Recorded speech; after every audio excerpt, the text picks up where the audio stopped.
The Big 12 once again has an opportunity to prove they're at the cutting edge.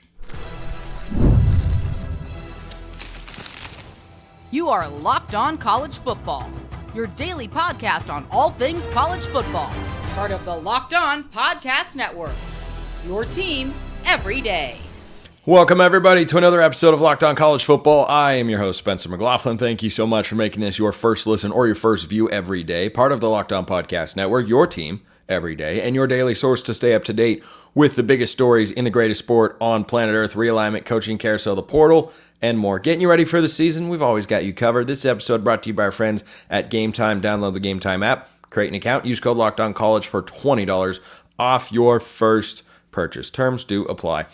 All sorts of terms and warning labels should be applied when Drake Toll of Locked On Big 12 is here. You never know what direction he's going to go in, but watch out. You do need to watch out. I'm always on constant guard here, but I think we might find some agreement here. Maybe not entirely, and that's okay because that actually might make it more interesting. But there was a piece by John Wilner of the Mercury News about scheduling and what the Big 12 now has access to. And I think the hallmark success of the realignment moves that Brett Yormark has made over the last couple of years in keeping the league together, getting enough teams, and then getting the four corner schools when the Pac-12 fell apart and Colorado first, and all that sort of stuff. The time zone flexibility they have, the scheduling possibilities that they have, I think are wildly entertaining and can be really, really productive for the league, because there is something to be said that when I think of Beth Mowins as a play-by-play announcer, I think of her calling Big Ten games. Why? Because I grew up on the West Coast, and the 9 a.m. Pacific time game was just about always a Big Ten matchup. And the big noon kickoff was the biggest game that you would really watch in that time slot as well. And the idea of being able to go from 9 a.m. Pacific time to 11 p.m. Pacific time and have college football in your conference on all day, I think is really enticing. Am I nuts here?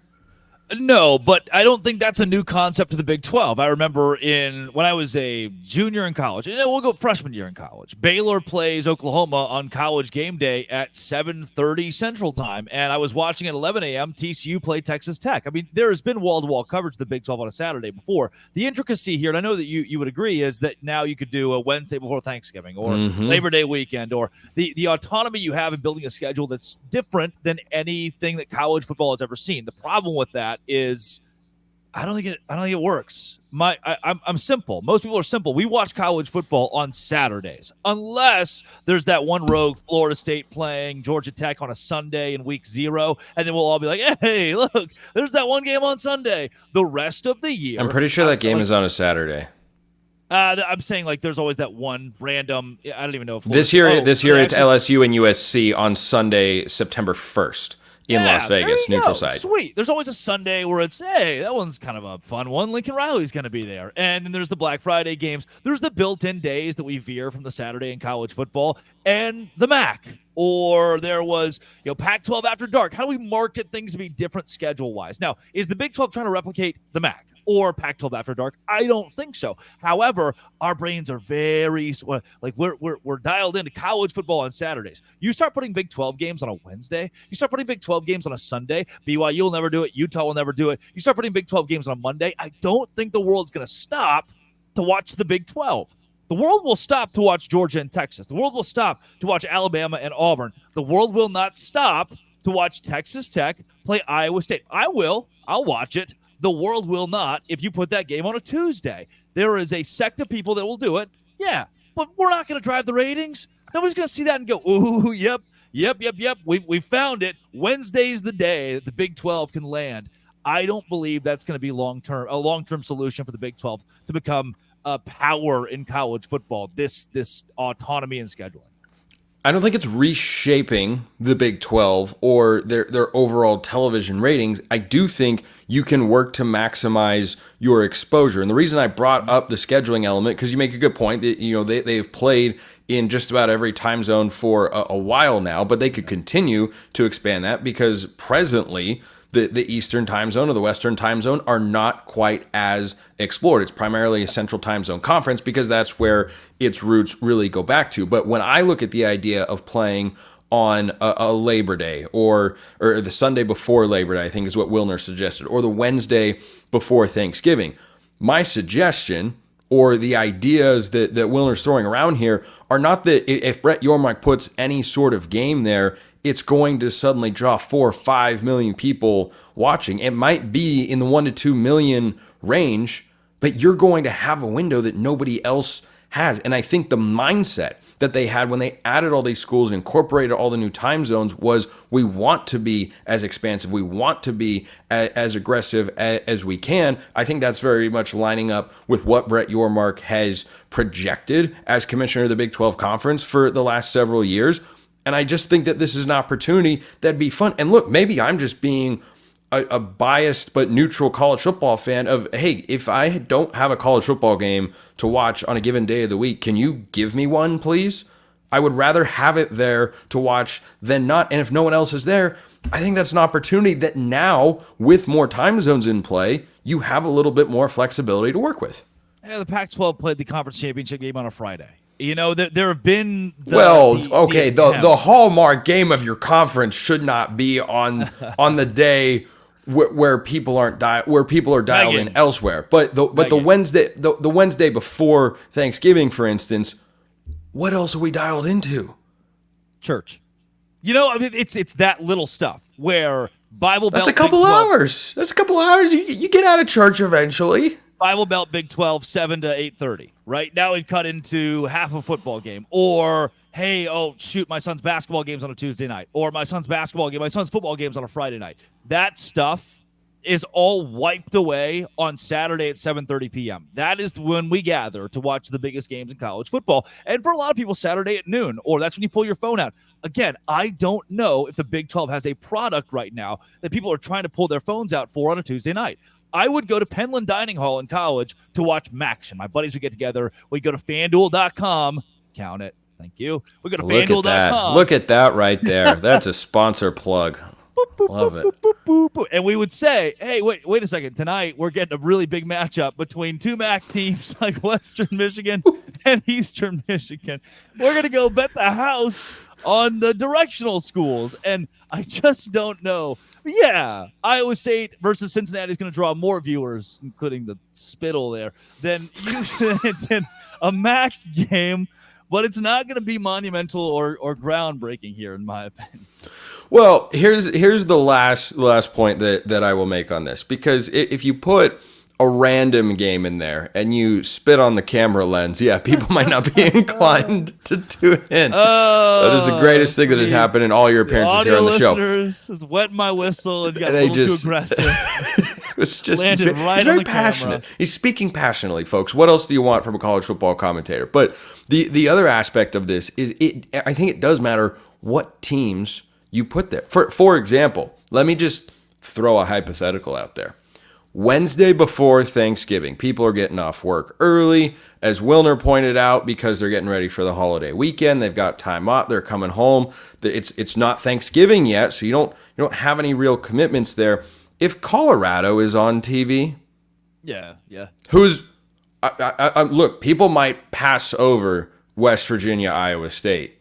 You and I wouldn't, certainly. We would watch the game. We would come on and do a full reaction to the entire game, which is something we're going to be able to do in the near distant future. And I'm so thoroughly excited to talk about actual games. But if you put the right teams there, right? You said it earlier, well, no one's tuning in to watch the Big 12 on, a non-normal day. They're only going to tune in for these teams. Well, if you have a compelling team or a compelling storyline, I think people are going to tune in. Yeah. It's just a matter of planning those storylines out, because Colorado, as you know, Colorado was the buzz for the first 3 weeks last year. By week 9, if I had done, Colorado, Locked On Big 12 show, Colorado can win the Big 12 next year. I mean, it fizzled out. How do you then, as Brett Yormark, who's the PR guy, find that story? It's going to captivate college football the entire year. Utah last year would have been that team for the Pac-12. Hey, they could go for 3 straight Pac-12 championships. They'll certainly be in the conversation with Cam Rising, and then the entire team gets hit by a bus, and they have 30 guys out injured. And one of the craziest injury lineups I have ever seen. Stunning. And then it becomes that Wednesday game that's, hey, Utah is playing against Washington State, and Week 3, this seemed really cool, but by the time we got to Thanksgiving and we gave those guys a bye week last week, because this is a Wednesday game, nobody really cares as much. Now, we'll watch it, sure, but the ratings aren't going to be enough to hold on to this. I just don't know if this is going to sit. We've seen conferences before, big and small, from the Pac-12 to the MAC, that have experimented with different days. Hasn't really worked then, and unless, again, you're throwing Georgia against Alabama on a random Wednesday, I don't know if the Big 12 is going to be able to work with it either, and that's okay. That is a valid point. I'm going to think for a couple weeks while I come up with a response. Drake Toll, Locked On Big 12. Appreciate the time, my friend. Always love you. Mwah. Auburn. They're not in the Big 12, but they are in the SEC, and they are the hottest team in the country on the recruiting trail. Should you actually care about that? Well, the answer is yes. We'll tell you why and what it means coming up next. This episode brought to you by our friends over at Game Time, an authorized ticket marketplace of Major League Baseball. They make getting tickets faster and easier, both of which are really good for you, the consumer. Prices on the Game Time app, they actually go down the closer it gets to first pitch. Not up, they go down. They've got killer last-minute deals, all-in prices, views from your seat, and their lowest price guarantee. Game Time takes the guesswork out of buying Major League Baseball tickets, which is great. You can save up to 60%. That's over half. Buying last minute for sports, concerts, comedy, theater, etc., whatever you're looking for, you can save even more with exclusive in-app deals on select seats ahead of the game or event.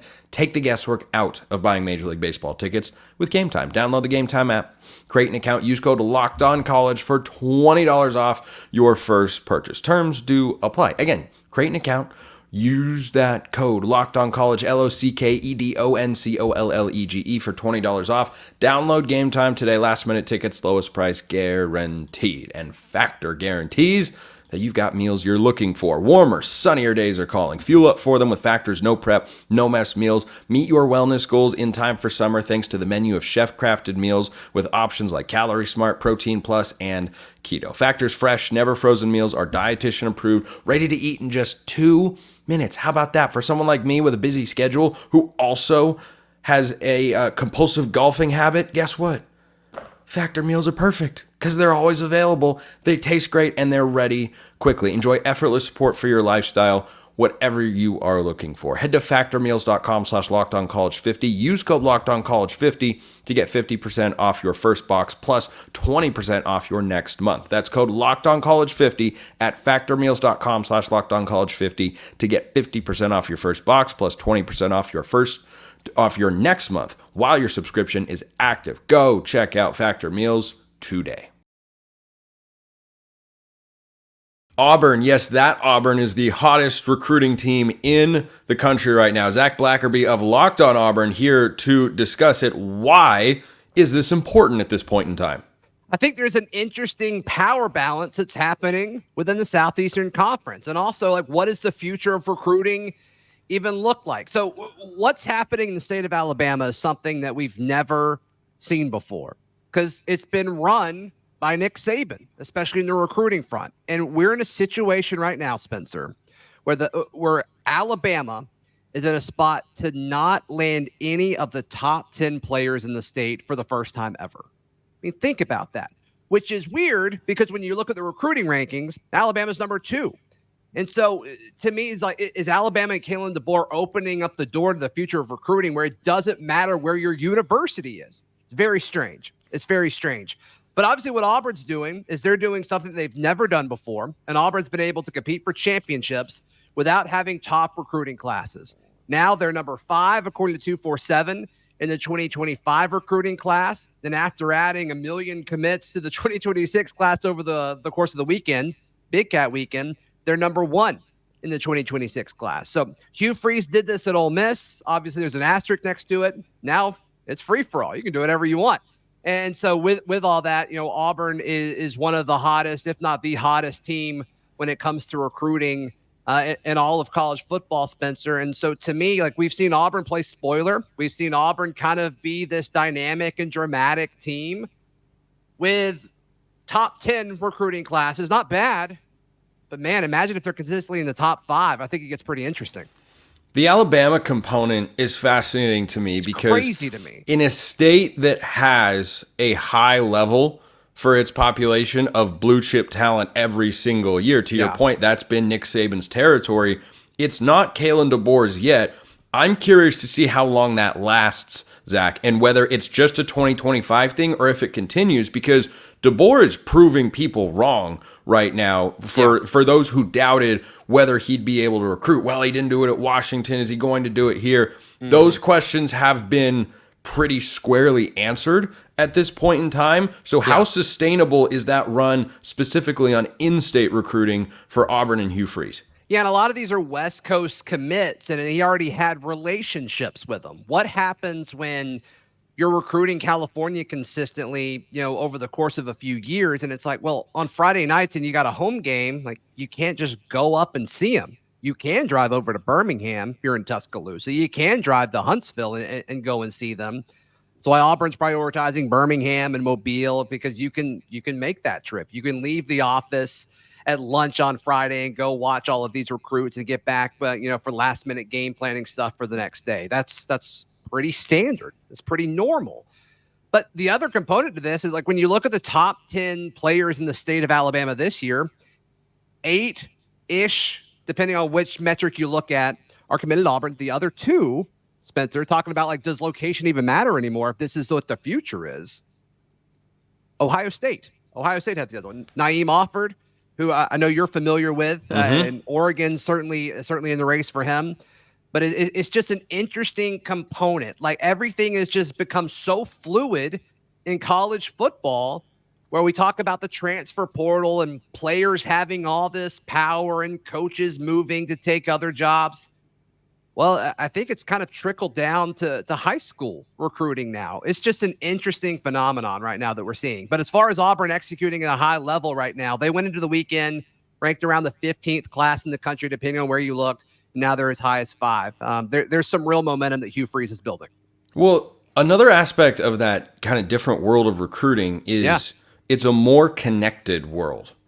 Everyone became really familiar, if they weren't already, with how to use Zoom or how to talk to people when you can't go see them in person. But just the evolution of technology and social media has made it easier than ever to figure out who a kid is, find out whether you want him, see his film, and then get in touch with him. Like, it's never been easier than it is now. I mean, you'll have some kids who, in their Twitter bios will put their email or phone number and say, contact me here. And I think that does translate to brands being able to go outside a certain geographic footprint that they're accustomed to recruiting very well for, Ohio State going down into the state of Alabama, or Oregon recruit. I was talking about this with Brian Smith, our Locked On recruiting insider, on today's episode of Locked On Ducks.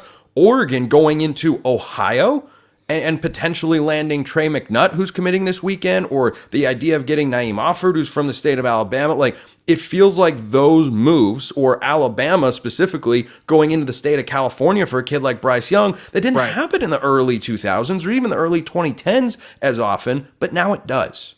Yeah, I think you can still build those relationships, but when it comes time to where you're going to make your family travel to come see you, I do think you're going to start to see some components. And I think we've seen this a little bit this recruiting cycle, when USC had all of these kids that were committed from the Southeast committed to them.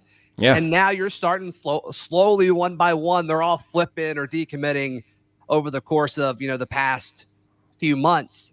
And I mean, we're going to see this with the ACC and with the Big Ten, where, these ACC schools, they're going to have to go travel to, out west to some of these new schools. Or what's going to happen when Oregon has to travel to Rutgers on a normal basis? It's just, it's interesting. Like, you can say it's fluid, but when you're asking your family to say, hey, if you want to come see me, and you're Naeem Offord, and you say, okay, fam, I built a relationship with these folks that live in Ohio, so come on. Yeah. It's a lot. It's a big ask. It is. And like some of the examples you just said, like even with Bryce Young, like a lot of these situations, like, they move. It's such a good opportunity. They move. Like they move from California to Alabama to, support their kid and be able to see them and help with their career. Not everybody can do that. And so it's going to be interesting to see how many of these stick when it matters in December, when early signing day rolls around. What should the rest of the SEC take away from this recruiting heater from Auburn? And also for those who aren't aware, who has Auburn gotten? Why is it such a big buzz for the Tigers right now? And what message are they sending to the Lane Kiffins, Kalen DeBoers, and Kirby Smarts of the world with regards to their ability to acquire talent? Yeah, well, once again, I think Auburn has been able to overachieve in some of these championship runs that they've had. I mean, 2010, obviously Cam Newton helped. And who did they beat? Who did they win the national championship against, Spencer? I just want to bring that up real quick. I feel like 2013, I mean, that wasn't a top 10 roster, right? 2017, when they were a game away from the college football playoff and beat 2 number 1 teams in 3 weeks with Georgia and Alabama, that wasn't a top 5, top 10 roster. And all of a sudden you look at like, okay, well, what did Hugh Freeze do with the worst roster that he will have in his Auburn tenure? I mean, he put that roster together last year with duct tape in the span of 2 months, thanks to the transfer portal, and got all these guys that had played elsewhere and put together an okay roster.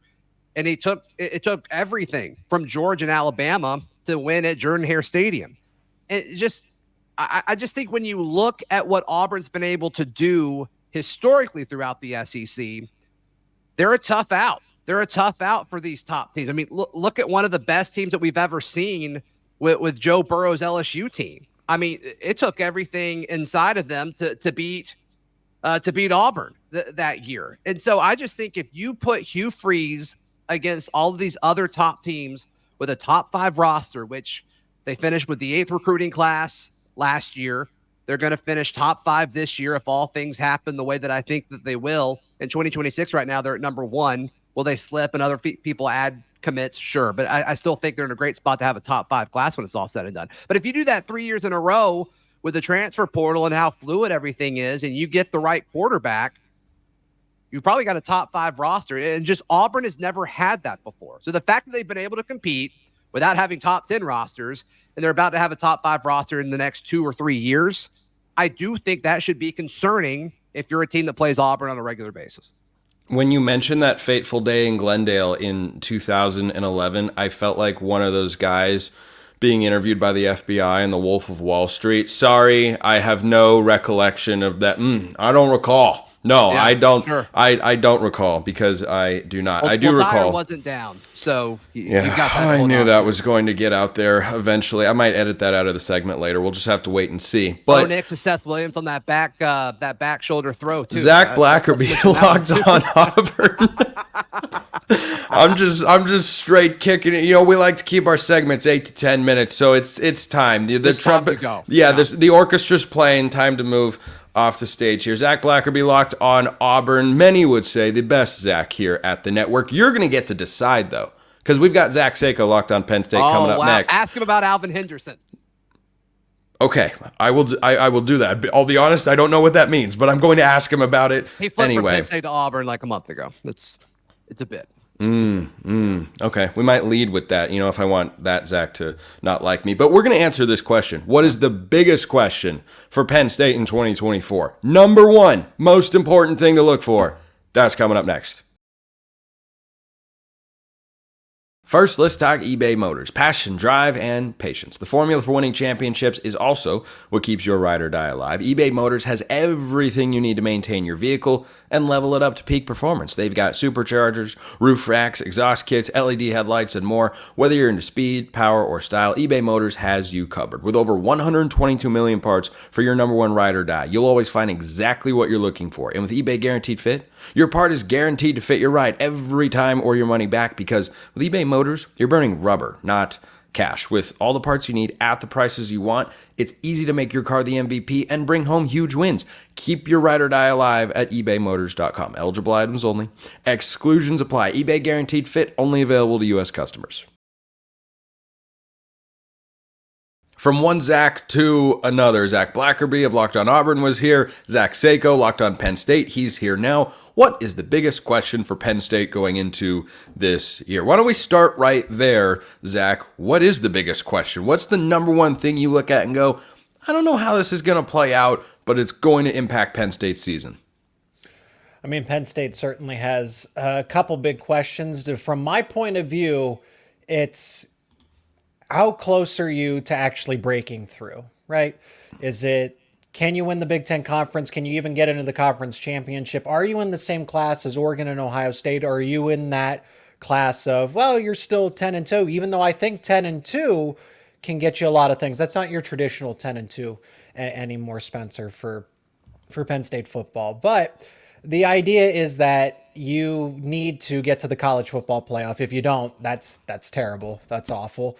And if you get there, you need to win at least, at the very minimum, in the first round. Yes, you want them to win as much as they can, but I think the Penn State fan base would be satisfied with a college football playoff entry. You host a game at Beaver Stadium in the dead of winter, and you win that game. And then after that, it's like, okay, yes, winning's nice, but we've kind of reached some progress. Can they actually have progress where I think the team's actually really good, despite some other people might say like, well, they're probably going to take a step backwards. And no, they have all of their foundational players now becoming rising juniors. Drew Aller, Nicholas Singleton, Katron Allen, Abdul Carter, list goes on and on. And this is a veteran-laden team. I like Penn State's chances, even though their schedule is tougher. It's a tough schedule. It is not the easiest of Big Ten schedules. They have 3 of the newcomers from the Pac-12.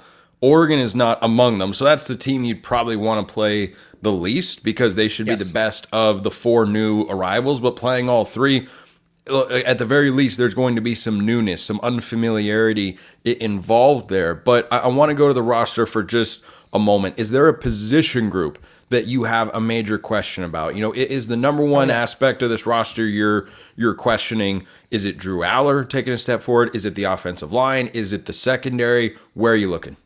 It's the offensive line for sure, because I think they did a lot in the transfer portal to help out the secondary. Linebacker group might fall in that category, but you have Kobe King, you have Dom DeLuca, you have Tony Rojas. All those guys should be better this season. But offensive line, you're losing 3 former NFL draft picks. So Olu Fashanu, Hunter Norzad, Kanan Wallace, all move on from an offensive line that was pretty average at best from a season ago. So you have 3 NFL draft picks. One of them was just a fringe top 10 pick in Olu Fashanu to the Jets. So now what does that mean? I look across the line of scrimmage and I don't see anybody to that caliber. I don't see any future NFL draft picks at this point in time. Could people play their way into an NFL draft selection? Absolutely. But when you have to replace 60% of that was NFL caliber, and I currently don't see talent that at this point in time is draftable. Could they make an NFL roster and be signed to a training camp? Absolutely. But as far as a bona fide selection, day 1, 2, or 3, I just don't see it right now. So the offensive line definitely has some question marks around it. I want to go to this schedule because we mentioned it is not the easiest, and the 4 biggest games that will in all likelihood define Penn State's season, they've got 3 of them on the road. Week 1 at West Virginia, and then a 3-game stretch where they go at USC, at Wisconsin, and host Ohio State. They can win any of those 4 football games. I think they're far and away the toughest games on the schedule. They host Washington, but at home, Washington's in a rebuild year. I don't think that the Huskies will be too much of a problem there for the Nittany Lions. But then you think about, well, could they trip up, at Purdue or at Minnesota? Maybe, but probably not. I think the floor on this Penn State team is still going to be high enough to avoid those sorts of stumbles. Sure. But those 4 games, West Virginia, at USC, at Wisconsin, host Ohio State, boy, it feels like if you go 2-2 in that stretch, you're doing well. If you're 3-1, you're probably contending for a Big Ten championship. But do you think that going 1-3 in those games is a realistic possibility?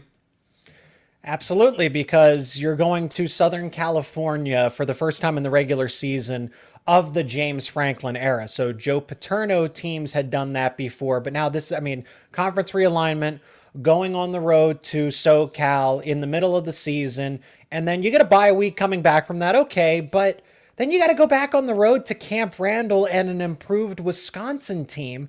Oh yeah, and then you host probably the number 1 team in the country, the Ohio State Buckeyes, a week later. I might have Georgia as the number 1 team in the country. I think Ohio State's my pick right now. I get Georgia, but probably in the case of the rankings, but all right, let's say this, definitely a top 3 team in Yes. Ohio State. Yeah, no, they're not outside anybody's top 3. I don't think Yeah. that is even arguable.